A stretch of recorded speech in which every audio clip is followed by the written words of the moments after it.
Usulan Nambo, jelaskan posisi Ketua Elkam Sumbar.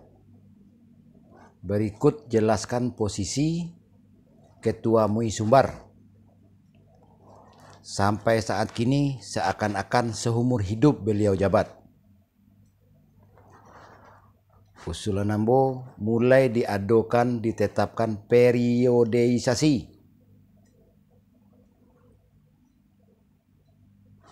Mengenai Buya Gusri Raga Zahar, manuver-manuver yang beliau buat selama beliau menjadi MUI selalu ambu ikuti. Tapi cuma ibarat mari-ari nan diurang lalu yuo. Terutama pembaiatan kembali nyo pakai istilah dalam Sumpah Sati Bukit Morapalam mereka lakukan dengan dan kawan-kawan tanggal 5 baleh 6 baleh hari Sabtu hari Minggu tahun 2008 baleh bulan Desember.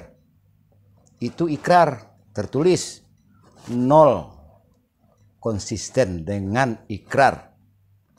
Di daram beliau wado, di organisasi di Siko beliau wado, beliau pesantren pulau.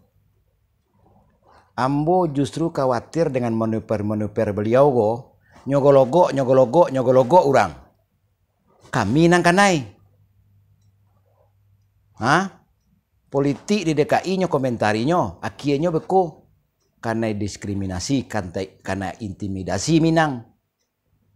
Emangnya angkulah punya kekuatan. Allah punya kekuatan. Ateh nama apa angku punya kekuatan? Lebih berani mati. Kalau ndak bangunlah kekuatan dulu sana.